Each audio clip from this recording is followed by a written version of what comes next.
Good morning. तो दिन की शुरुआत हुई है 7:30 बजे। तो 7:30 बजे हो रही थी और फिर ब्रश किया, सब करने के बाद 8 बज गए हैं। तो मेरा है ब्रेकफास्ट। मन तो नहीं कर रहा सो के उठते ही ब्रेकफास्ट बनाने का, पर अगर सब कोई अपना मन का सुनने लगे तो किसी का कुछ बचेगा नहीं।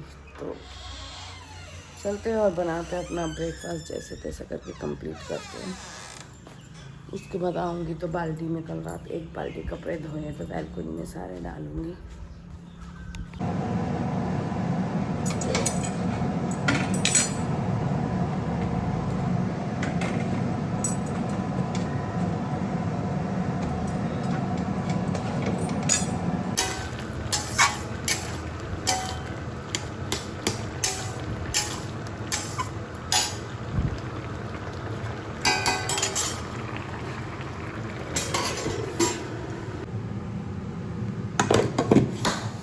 जस्ट अभी किचन वर्क कंप्लीट करके आई हूँ। शिवांश को उठाऊंगी। आदू उठ चुकी है, आदू उठ के दादी के पास चली गई थी। तो कंटिन्यूसली आइसक्रीम डेली खाने की वजह से इसको हो गई बहुत तेज़ खांसी। तो अभी इन्हेलर लगाऊंगी मैं, और खांसी का दवाई सब भी इसको खिलाऊंगी।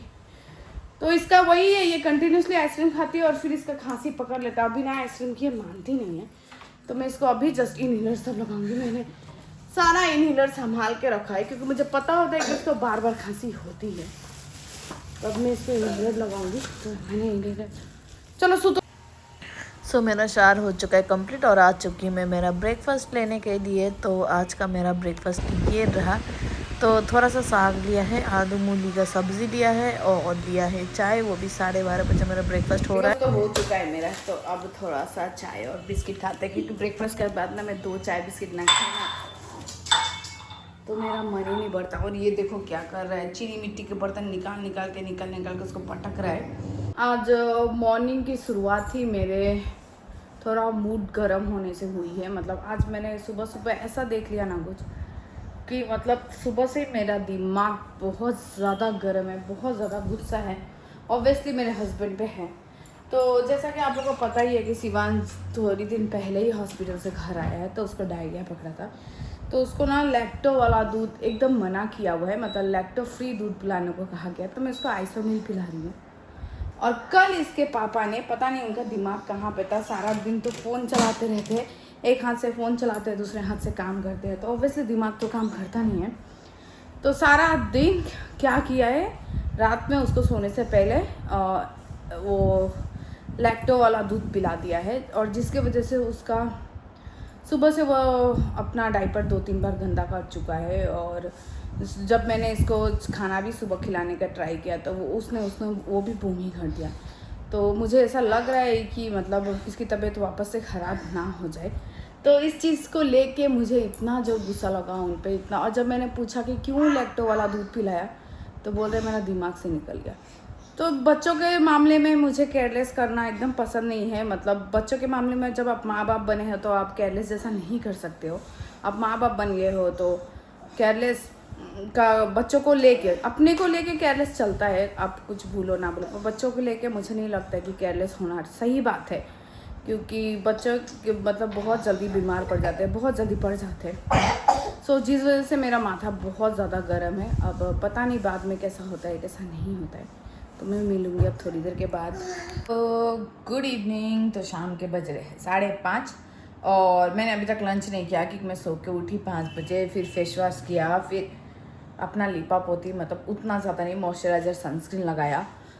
और फिर अब जाऊँगी मैं खाना खाने के लिए। मेरा रात का डिनर है क्योंकि एक बार अगर मैं अभी फेस वॉश ना करूँ ना तो वो लेजी से पड़ा रह जाता है। और एक ही बार जब मैं रात में सोने से पहले फेस वॉश करती हूँ तो गर्मी आ चुकी है तो फेस वॉश करना ज़रूरी है। ऑब्वियसली 3 टाइम, एक टाइम सुबह, एक टाइम शाम में, एक टाइम रात में। तो ना मैंने उस दिन आप लोगों को 2 प्रोडक्ट बताए थे ना, तो 2 प्रोडक्ट बताए थे डॉट एंड की के। तो आप लोग उसका रिव्यू नहीं जानना चाहोगे कि उसका रिव्यू क्या है। तो ये 2 जो कीका और मेरी इंग्लिश पे ध्यान मत देना है।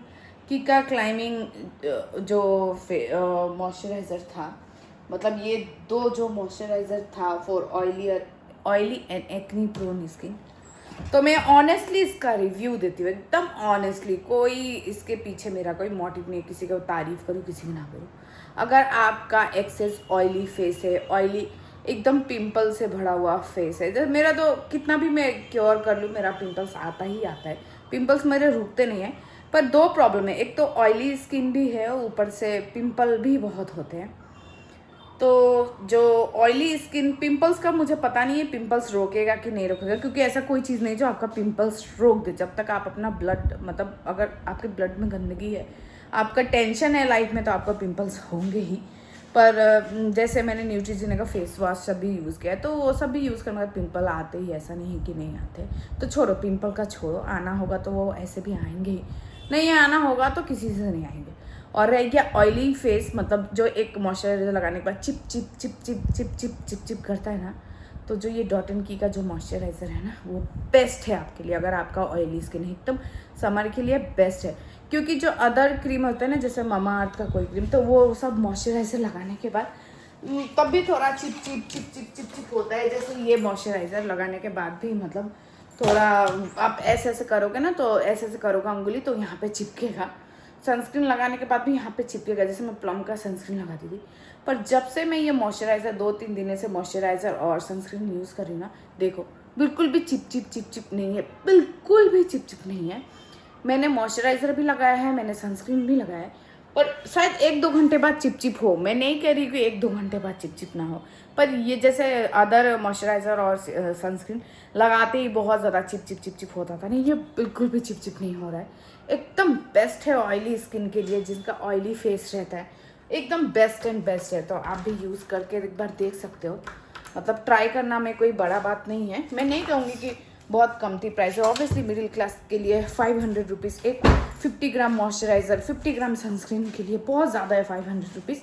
पर आप चाहो तो एक बार ट्राई करके देख सकते हो, बेस्ट है बेस्ट। तो चलती हूँ अपना लंच करने के लिए, और पहले मैं एसी बंद कर लूँ और फिर चलती हूँ अपना लंच करने के लिए। और मेरा है डिनर वक्त, तो मुझे खाना बनाना पड़ेगा।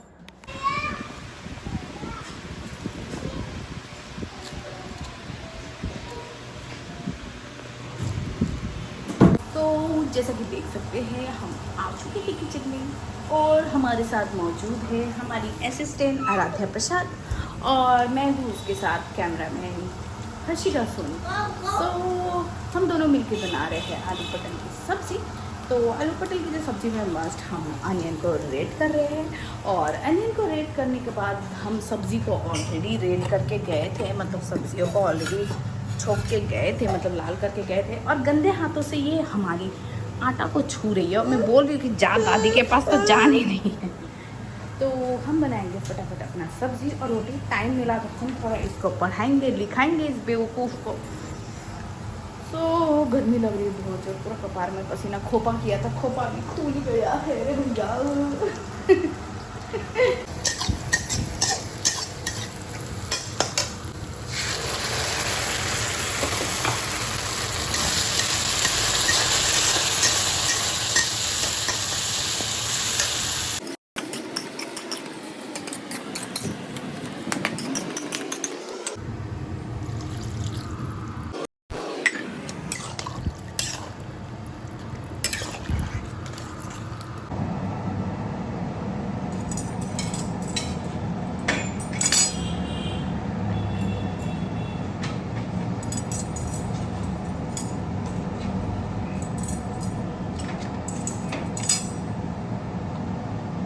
ऑलमोस्ट रेडी है, और ये डाला मैंने इसमें धनिया पत्ता, और ये मैंने चला दिया, बस सब्जी डन। फाइनली किचन वर्क मेरा डन हो चुका है, और मैं लेकर आई हूँ अपना चाय। तो एसी चलाऊंगी और शांति से बैठ के चाय पीऊँगी। 1 घंटा पहले बैठूँगी एसी में, चाय पीऊँगी, और फिर आप लोगों से बात करूँगी। तब तक मैं फ़ोन चार्ज में लगा लूँ, 8% बैटरी बचा हुआ है। तो बच्चे ने एकदम रोटी खाना नहीं पसंद कर रहे हैं, तो ना मैं उन लोगों के लिए चावल दाल भात भुजिया लेके आई। तो मैं जैसे भी बैठी तो भुजिया खाएगा के लिए बैठ गया, पर इसको डॉक्टर ने एकदम नमक वाली चीज़ों से दूर रखने को कहा है। बज चुके हैं 10:30। तब तक मैंने आया, फिर आदू को थोड़ा पढ़ाया, शिवांश को ऑयलिंग किया। तो अब हम अपना करेंगे डिनर, और डिनर करने के आने के बाद करेंगे रूम साफ़, क्योंकि रूम बहुत ज़्यादा गंदा है, बेड से लेके सब कुछ तो सब मिलाना पड़ेगा। सो बज रहे हैं 11:30 और मैं अब मिला रही हूँ कपड़े, क्योंकि अगर मैं अभी नहीं मिलाऊंगी ना तो कल फिर मुझे टाइम नहीं मिलने वाला। तो कपड़े मिलाना मेरा हो चुका है कंप्लीट। तो देख लो कितने सारे कपड़े थे, पूरे एक टेबल कपड़े थे। तो कपड़े मिलाना मेरा हो चुका है और बज रहे 11:30। तो डिनर शो नहीं कर पाई क्योंकि पापा सामने बैठे थे और मैं पापा के सामने कैमरा ऑन नहीं करती हूँ। सो आज का दिन तो फुली काम से भरा रहा। लकीली मेरा 9 बजे तक डिनर हो गया था, तो मैंने 1 घंटा आदू को पढ़ाया। आज मैंने उसको डी लिखना सिखाया, सीखी तो नहीं है पर डी लिखना, देखो वो स्कूल में अपना पढ़ना लिखना सीख रही है, ट्यूशन में पढ़ना लिखना सीख रही है, तो मैं भी घर में थोड़ा टाइम निकाल कर उसे अपने तरीके से पढ़ना लिखना सिखा रही हूँ। तो आज का दिन मैं यहीं पे ख़त्म करती हूँ और मैं मिलूँगी अपने अगले ब्लॉग में। तब तक ब्लॉग को लाइक कर देना और मेरे चैनल को सब्सक्राइब कर देना। Good night everyone, bye bye.